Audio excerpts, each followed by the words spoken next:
Hello, and welcome to Michael's nature video part 4. 1 week since Michael's nature video part 3. Right, I'm very excited at the minute because I'm standing on a path that personally I've never been down. I've just been down to the corner there. I haven't just been on the path. And doesn't that look totally and utterly dodgy as anything? It's like something like how can I, by the way, we're in Holywell Pond Nature Reserve, owned by the Northumberland Wildlife Trust, rented from Lord Hastings as part of the Delver Hall estate, home to many migrant wintering birds. Anyway, I'm going now as like an action thing to have a look and see what's down. See, the darkness is what intrigues me. It's just really good. It's just like something out of Tolkien and Tolkien's world. If you just like to... I'm personally very excited about this whole thing.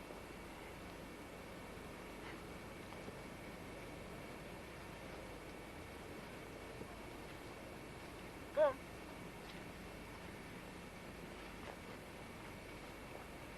When you get up to this point, if you look across there, you might get some bearing on where we are.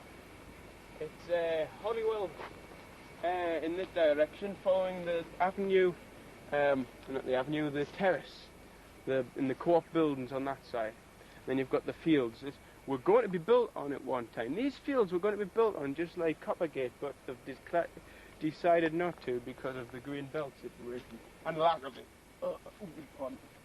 Forward, I want to have a look at these trees.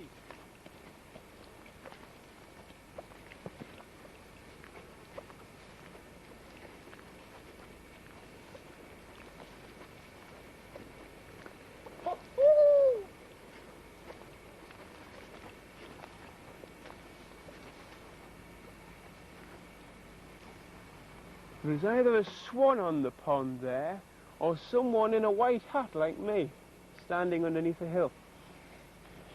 Tommy, this is totally done. I've never been here, and it's just like...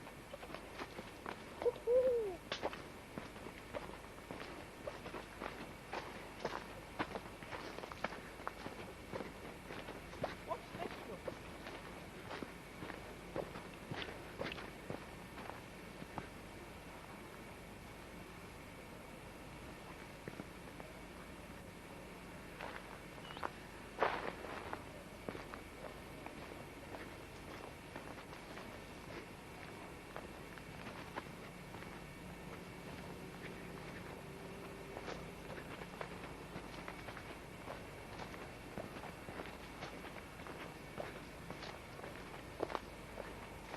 This hide was provided out of the estate of the late Mrs. E. Grinks, a former member, and built by trainees from the Government Skills Centre, Killingworth in 1980. I didn't even know this was here.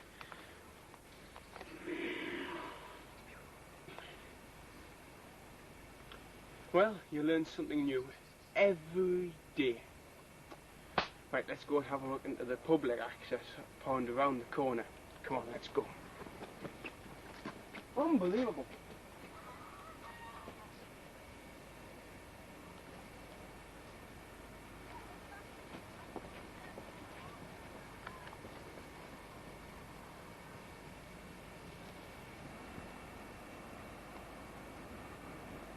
Right, here we are at the public hide at Holywell Pond. Yes. Not as flamboyant as the private hide that the old warden went to, but quite useful nonetheless for the Joe public. Now, we're just coming here and having a look over the fields to see the geese, Canadian geese, which like basking into the mid-evening sun. They probably have been fishing all day and all grouped together in the middle of the field to socialise and gather. they'll probably be going up to the willow trees down both sides of the Holywell Pond to roost tonight. But as they stand there, they're just basically mellowing out.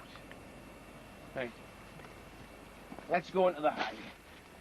There's a couple of things I want to show you.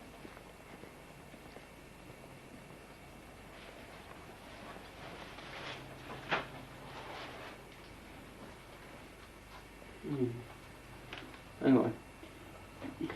I wish I had my glasses. Now, if you look out here, you'll see a group of ducks in the middle of the pond. I don't know the species name because I haven't got my glasses. I'll be able to tell you the species name when I have a look at the video once it's zoomed in. They're all taking off now. I don't know why. They're coming this way. They're coming. Ah, now I'll play with the police. Yes, they look like Argentinian geese. Now, if you have a look, I think that's a young heron on the corner. Oh, just taken off. Yes, it's definitely a heron with the grey tips on the wings and a grey, the black tips on the wings with the grey plumage. Got a bit disruffled from the geese flying away, and I think it's just gone back to eating whatever it is in the sands. You'll notice that the Holywell Pond is actually very dried up at the minute. It concentrates the fish more, but it also here comes the rest of them. It's very noisy. It concentrates the fish. Yes.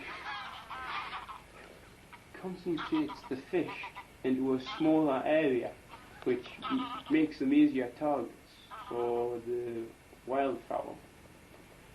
This is a mining subsistence pond, which means that underneath everything's just given in to the old beams and what have you, and basically the land's sunk and formed a pond. There's a small pond on the other side of Holywell Pond called Egg Pond, which is also a much smaller subsistence pond. Around the edges you've got carr vegetation and swamp vegetation, and also reed bed vegetation, which makes it a bit dodgy in the wetter weather because basically you sink. An excellent wildlife reserve, one of the closest Northumberland Wildlife Trust reserves to my home of Seaton Delville, and very good of locations to give it to people who know what to do with it. Anyway, let's go somewhere